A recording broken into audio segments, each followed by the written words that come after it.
नमस्कार साथियों, रंगी एजुकेशन में आपका हार्दिक स्वागत है। आज फिर वही विषय सूचना प्रौद्योगिकी उपकरण या टूल्स से संबंधित पार्ट नंबर 2 का आज अपने अध्ययन करेंगे। आज बहुत ही महत्वपूर्ण टूल्स है जो परिचय उपयोगी है, सभी का सभी एक एक करके अपने देख लेते हैं। जैसे telex, bandwidth, analog signal, digital signal, LiFi, RS 232, WAV, Bluetooth, modem, router, repeater, bridge, switch और हब। इनसे संबंधित क्या है कि जितनी जानकारी तथ्य जो बढ़ते हैं वो अपने एक एक करके सभी का देखें। सबसे पहले साथियों ये तीन अपने इनकी फुल फॉर्म को देख लेते हैं। जैसे लाइफाई क्या होता है? लाइफाई का मतलब होता है लाइट फिडिलिटी। क्या होता है? लाइट फिडिलिटी यानी लाइफाई। उसके बाद में है RS 232। इसकी फुल फॉर्म क्या है? इसका मतलब है रिकमेंडेड स्टैंडर्ड 232। क्या नाम है? Recommended standard 232। उसके बाद में है WAP यानी WAP की फुल फॉर्म क्या है? Wireless access point. Wireless access point. ये तीन क्या है कि अपने बहुत ही महत्वपूर्ण है, जिनकी फुल फॉर्म हमने देखी। अब हम क्या है कि एक एक करके दे लेते हैं। जैसे सबसे पहले है टेलेक्स। टेलेक्स क्या है साथियों? टेलेक्स का मतलब होता है एक ऐसा यंत्र यानी टेली प्रिंटर पर, इस पर टेली प्रिंटर पर टेलीफोन का संदेश अंकित करने वाला यंत्र। दोबारा देख लेते हैं कि टेलेक्स क्या है। टेली प्रिंटर पर टेलीफोन का संदेश अंकित करने वाला यंत्र क्या कहलाता है? टेलेक्स कहलाता है। दोबारा देख लेते हैं टेलेक्स क्या है। टेली प्रिंटर पर टेलीफोन का संदेश अंकित करने वाला यंत्र टेलेक्स कहलाता है। क्या कहलाता है? टेलेक्स कहलाता है। उसके बाद में है बैंडविड्थ। बैंडविड्थ क्या होता है? बैंडविड्थ साथियों एक माप जो एक निश्चित नेटवर्क कनेक्शन पर डेटा संचारित करने के लिए वायरलेस संचार लिंक की अधिकतम क्षमता को दर्शाता है। इसको कहते हैं बैंडविड्थ। दोबारा देख लेते हैं कि बैंडविड्थ क्या है। एक माप होता है ये जो क्या करता है, जो एक निश्चित समय में, एक माप जो एक निश्चित समय में नेटवर्क कनेक्शन पर डेटा संचारित करने के लिए वायरलेस संचार लिंक की अधिकतम क्षमता को दर्शाता है, उसको कहते हैं बैंडविड्थ। उसके बाद में है एनालॉग सिग्नल। एनालॉग सिग्नल या संकेत क्या है? Analogue signal. एनालॉग सिग्नल का मतलब होता है एक तरंग के रूप में डाटा संचारित करता है जिसकी कोई निश्चित सीमा नहीं होती। ये क्या काम करता है एनालॉग सिग्नल? एनालॉग सिग्नल का जो मुख्य कार्य वो है एक तरंग के रूप में, किसके रूप में? एक तरंग के रूप में डाटा संचारित करता है। एक तरंग के रूप में डाटा संचारित करने का कार्य करता है जिसकी कोई सीमा नहीं होती, जिसकी कोई निश्चित सीमा नहीं होती। आगे बढ़ा साथियों, जो डिवाइस है उसका नाम, टूल्स है उसका नाम है डिजिटल सिग्नल यानी डिजिटल संकेत। ये क्या होता है? वह सिग्नल जो केवल दो संभव मान ग्रहण कर सकता है। क्या है डिजिटल सिग्नल? वह सिग्नल जो दो संभव मान ग्रहण कर सकता है उसको कहते हैं डिजिटल सिग्नल। उसके बाद में बहुत ही महत्वपूर्ण है लाइफाई। लाइफाई का मतलब लाइट फिडिलिटी यानी लाइफाई क्या होता है? लाइट फिडिलिटी क्या होता है? इसका क्या कार्य है? एक ऐसी तकनीक जहां डाटा ट्रांसमिट के लिए प्रकाश या लाइट का प्रयोग किया जाता है उसको कहते हैं लाइफाई।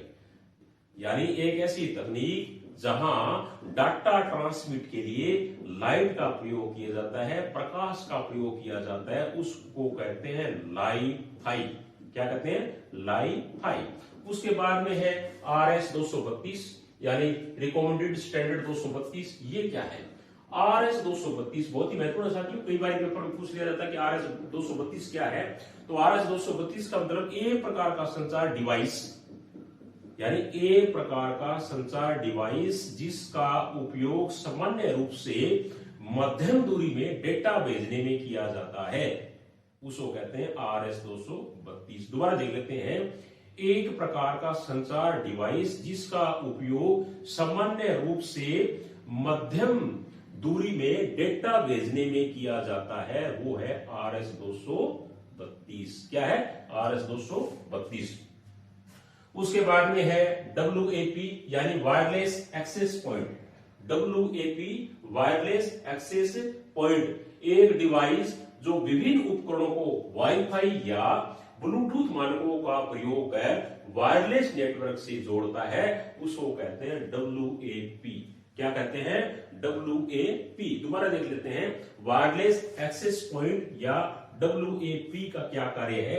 एक ऐसा डिवाइस जो विभिन्न उपकरणों को वाईफाई यानी एक ऐसा डिवाइस जो विभिन्न उपकरणों को वाईफाई या ब्लूटूथ मानकों का उपयोग करते हुए वायरलेस नेटवर्क से जोड़ता है, उसको कहते हैं WAP।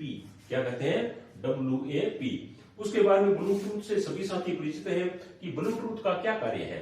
तो ब्लूटूथ अपने देख लेते हैं एक एक करके क्या काम करता है। ये ब्लूटूथ है एक वायरलेस कम्युनिकेशन तकनीक, यानी ब्लूटूथ क्या है? एक वायरलेस कम्युनिकेशन तकनीक जिसका उपयोग मोबाइल फोन, कंप्यूटर व अन्य इलेक्ट्रॉनिक उपकरणों के बीच डाटा व वॉइस को सीमित दूरी के भीतर ट्रांसफर करने में किया जाता है। यानी क्या करते हैं इसके द्वारा? मतलब डाटा भेज सकते हैं, वॉइस भेज सकते हैं, और किनके द्वारा? मोबाइल फोन के द्वारा, कंप्यूटर के द्वारा या अन्य उपकरणों के द्वारा। लेकिन सबसे बड़ी बात है एक सीमित दूरी होती है, सीमित दूरी के अंदर ही अपने क्या इसमें भेज सकते हैं ब्लूटूथ के अंदर। उसके बाद में है मोडेम। मोडेम क्या है? मोडेम भी बहुत ही महत्वपूर्ण है अपने जो सूचना प्रौद्योगिकी जो टूल्स हैं, जो उपकरण, उनके अंदर मोडेम एक ऐसा डिवाइस जिसका कार्य कंप्यूटर को केबल या टेलीफोन के माध्यम से डेटा भेजने के लिए किया जाता है, मोडेम कहलाता है। मोडेम क्या है?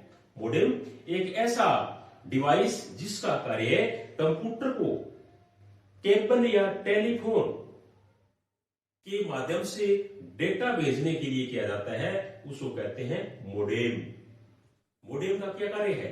दोबारा देख लेते हैं। एक ऐसा डिवाइस जिसका कार्य कंप्यूटर को केबल या टेलीफोन के माध्यम से डेटा भेजने के लिए किया जाता है, ये इसका कार्य है।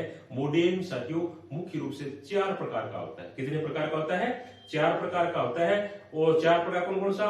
External modem, internal modem, cable modem और फैक्स मोडेम। दोबारा देख लेते हैं कौन कौन सा है मोडेम। मोडेम प्रकार है साथियों 4। मोडेम के कितने प्रकार हैं? 4 हैं। अपने एक एक करके देख लेते हैं मोडेम के 4 प्रकार क्या क्या है। जैसे एक्सटर्नल मोडेम, एक्सटर्नल मोडेम एक ये हो गया। दूसरा इंटरनल मोडेम, इंटरनल मोडेम। तीसरा मोडेम का प्रकार क्या है? Fax modem, fax modem. और चौथा इसका प्रकार क्या है? Cable modem, cable modem. Modem के 4 प्रकार कौन कौन से? Cable modem, fax modem, internal modem और एक्सटर्नल मोडेम। ये मोडेम के क्या है? 4 प्रकार बताए गए। उसके बाद में है राउटर। राउटर क्या होता है? राउटर भी बहुत ही महत्वपूर्ण है। देख लेते हैं राउटर क्या है। इसका प्रयोग कई नेटवर्कों को जोड़ने में किया जाता है। यानी राउटर का प्रयोग हम क्या करेंगे? नेटवर्कों को जोड़ने में, यानी बहुत सारे नेटवर्कों को जोड़ने का जो कार्य है वो किसके द्वारा किया जाता है? वो किया जाता है राउटर का। ये राउटर का प्रयोग कहां करते हैं? इसका प्रयोग कई नेटवर्कों को जोड़ने में किया जाता है, वहां राउटर का में लिया जाता है। उसके बाद में रिपीटर। रिपीटर का प्रयोग क्या करते हैं साथियों? रिपीटर का प्रयोग एक ऐसा डिवाइस है जिसका कार्य क्या है? वीक सिग्नल को बूस्ट अप करने का होता है। यानी कोई वीक सिग्नल है उसको क्या करने का काम करता है? ये बूस्ट अप करने का कार्य वो करता है, और वो काम करता है रिपीटर। रिपीटर का क्या काम है? एक ऐसा डिवाइस जिसका कार्य वीक सिग्नल को बूस्ट अप करने का होता है, वहां रिपीटर कार्य करता है। उसके बाद में क्या है? ब्रिज। ब्रिज का क्या कार्य है? अपने जो सूचना तकनीकी जो टूल्स है उसमें ब्रिज का क्या काम होता है? एक ऐसा डिवाइस, ब्रिज क्या होता है? एक ऐसा डिवाइस जिसका उपयोग 2 या 2 से अधिक नेटवर्क को आपस में कनेक्ट करने के लिए किया जाता है। यानी एक ऐसा डिवाइस जो दो या दो से अधिक नेटवर्क को जोड़ने में जिसका उपयोग किया जाता है, कनेक्ट करने में जिसको उपयोग में लेते हैं, वहां होता है ब्रिज। उसके बाद में क्या है? स्विच। स्विच को प्रयोग हम कहां करेंगे? स्विच का प्रयोग साथियों एक ऐसा डिवाइस जो कंप्यूटर द्वारा भेजे गए डेटा पैकेट को प्राप्त कर LAN के माध्यम से इसके कंप्यूटर सिस्टम तक पहुंचा देता है, वहां क्या है कि स्विच का प्रयोग है वो किया जाता है। दोबारा देख लेते हैं कि स्विच का प्रयोग हम कहां करते हैं। एक ऐसा डिवाइस जो कंप्यूटर द्वारा भेजे गए डाटा पैकेट को प्राप्त कर, यानी एक ऐसा डिवाइस जो कंप्यूटर द्वारा भेजे गए डाटा पैकेट को प्राप्त कर LAN के माध्यम से दूसरे कंप्यूटर सिस्टम तक पहुंचाता है। यानी LAN के माध्यम से एक कंप्यूटर से लेकर के दूसरे कंप्यूटर तक पहुंचाने का जो कार्य करता है वो क्या है? स्विच। उसके बाद में अंतिम है इसका हब। क्या है? हब। हब साथियों एक ऐसा डिवाइस होता है जो क्या काम करता है? इसका प्रयोग एक नेटवर्क में बहुत सारी डिवाइस को कनेक्ट करने के लिए किया जाता है। यानी एक नेटवर्क में बहुत सारी डिवाइस को जोड़ने में, कनेक्ट करने में इसका उपयोग है वो किया जाता है। हब क्या काम करता है? एक ऐसा डिवाइस जिसका प्रयोग एक नेटवर्क में बहुत सारी डिवाइस को कनेक्ट करने के लिए इसका उपयोग है वो किया जाता है। तो साथियों ये सूचना प्रौद्योगिकी के मुख्य टूल्स थे जिसके बारे में आज हमने अध्ययन किया। आशा है आज का वीडियो आपको बहुत ही पसंद आएगा। प्लीज इसको लाइक, शेयर, कमेंट है वो अवश्य करें और कल अपने एक नए वीडियो के साथ में फिर दोबारा मिलेंगे। तब तक के लिए धन्यवाद। Thank you.